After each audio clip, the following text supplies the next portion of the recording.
کوئی بھی اتنی جلد معاف نہیں کرتا، ماں بھی اتنی جلد اپنی اولاد کو معاف نہیں کرتی جتنی جلد بندوں کو اللہ معاف فرماتا ہے۔ بلکہ جو صغائر ہیں وہ تو بغیر توبہ کے ہی معاف ہوتے رہتے ہیں۔ فرمایا کہ جب تم وضو کرتے ہو تو اعضائے وضو کے گناہ جھڑ جاتے ہیں وضو سے، اور ہمیں پتہ بھی نہیں ہوتا۔ بہت سارے صغیرہ گناہ ایسے بھی ہیں کہ ہم ان صغائر کا ادراک بھی نہیں کر پاتے، لیکن وہ ہمارے سے جڑے ہوئے ہوتے ہیں، اور اسی طرح جب وہ ہمارے سے جھڑتے ہیں تو ہمیں ادراک بھی نہیں ہوتا کہ وہ ہمارے ساتھ جڑے تھے اور ہمارے سے دور بھی ہو گئے اور ہمیں پاک صاف کر دیا گیا۔ ایک نماز سے دوسری نماز تک کا وقت درمیان کے اندر ہونے والے گناہوں کا کفارہ ہے۔ ایک جمعہ دوسرے جمعے تک، ایک رمضان دوسرے رمضان تک گناہوں کا کفارہ ہے۔ تو یہ اللہ کی کرم نوازیوں کے رنگ ہے۔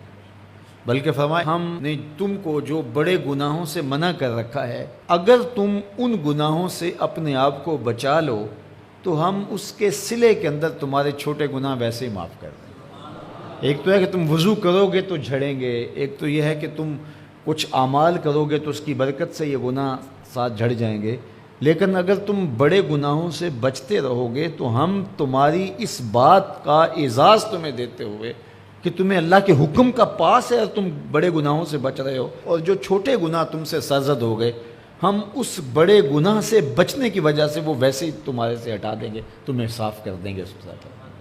یہ کتنی کرم نوازیاں ہیں۔ اور اگر تم نیکیاں کرتے ہو تو نیکی بھی تمہارے گناہ کو مٹا دیتی ہے۔ اللہ کے محبوب علیہ السلام نے جو 3 وصیتیں کی تھی تو ان میں سے ایک وصیت یہ تھی کہ گناہ تم سے سرزد ہو جائے تو اس کے بعد تم نیکی کرو، کیوں؟ تم ہوہا، جو نیکی ہے وہ گناہ کو مٹا ڈالے گی۔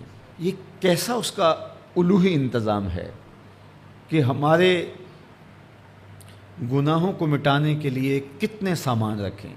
چھوٹے گناہ سرزد ہو گئے ہیں تو وضو کرنے سے، نماز ادا کرنے سے معاف ہو گئے، صدقہ کرنے سے معاف ہو گئے، کسی کو مسکرا کر ملنے سے معاف ہو گئے، رستے میں پڑی ہوئی چیز ہٹا دی تو اس سے معافی ہو گئی، دروشی پڑا تو گناہ معاف ہو گئے اور خطائیں دھل گئیں اور درجات بلند ہو گئے، اور نیکی کی تو 7 گناہ بھی معاف ہو گئے۔ تو باقی رہی بات کہ کبیرہ گناہ، بڑی بڑی باتیں، تو شرک سے بڑی بات تو کوئی نہیں ہے، سب سے بڑا گناہ تو شرک ہے، لیکن اگر بندہ توبہ کر لیتا ہے تو اللہ شرک کو بھی معاف کر دیتا ہے۔ ایمان شرک سے برات کا اظہار ہے تو شرک بھی معاف ہو گیا، ورنہ شرک معاف نہیں ہے، اور باقی کبائر بھی توبہ سے، رجوع اللہ سے معاف ہو جاتے ہیں۔ یہ کتنی اس کی کرم نوازیوں کے رنگ ہیں کہ اس کے حضور جب آپ آ جائیں اور اپنی معذرت پیش کر دیں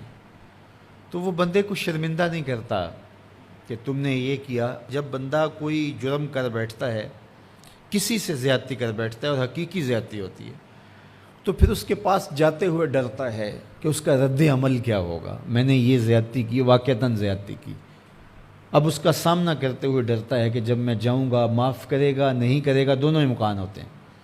پھر معاف کرے گا تو کتنا رگیدے گا، مجھے کتنا احساس دلائے گا، اور اس کے بعد معاف کرے گا تو بندے کے قدم اٹھتے بھی ہیں، اور کئی وسواس اس کے ساتھ جڑے ہوئے ہوتے ہیں کہ معافی ہوگی یا نہیں ہوگی، اور میری تذلیل ہوگی یا میری کیا صورتحال ہوگی، کسی سے بھی معافی مانگتے ہوئے۔ اسی لیے لوگ اڑ جاتے ہیں، بعض اوقات وہ جانتے بوجھتے ہوتے ہیں کہ ہم نے یہ زیادتی کی ہے، اپنے بھائی کا دل دکھایا ہے، حق مارا ہے، زیادتی کی ہے، لیکن وہ اس احساس سے بچنے کے لیے تو پھر آہستہ آہستہ آہستہ آہستہ وہ اس کے عادی ہو جاتے ہیں۔ لیکن آپ اور میں گناہ کرتے ہیں تو گناہ کرنے کے بعد جب خیال پیدا ہوا کہ معافی مانگنی چاہیے، تو جب ہم وضو کر کے قدم اٹھاتے ہیں توبہ کے لیے تو ہمیں کوئی ایسا وسوسہ نہیں ہوتا کہ وہ معاف نہیں کرے گا۔ بلکہ حضرت داتا گنج بخش علی حجویری علیہ رحمہ کشف المعجوب میں ایک بزرگ کا قول نقل کیا کہ جس نے توبہ کی اللہ نے اسے معاف کر دیا۔ تو پھر ایک دوسرے بزرگ کا قول پیش کیا، کہا نہیں ایسا نہیں ہے کہ جس نے توبہ کی اللہ نے اسے معاف کر دیا، بلکہ یہ ہے کہ جس کو اللہ نے معاف کرنا تھا اس کو توبہ کی توفیق دے دی۔ وہ خود کہتا ہے نا کہ توبوا الی اللہ، میری طرف آؤ، رجوع کرو اور میری طرف آ کے اپنے گناہوں کی معافی مانگو، تو اللہ توبہ کے لیے بلا رہا ہے۔ تو جب بلا رہا ہے تو اس کا مطلب ہے معاف کر دیا تو بلا رہا ہے نا۔ اب اگر اس کے باوجود بھی کوئی نہیں آتا تو پھر اس کی حماقت اور اس کی بے وقوفی ہے۔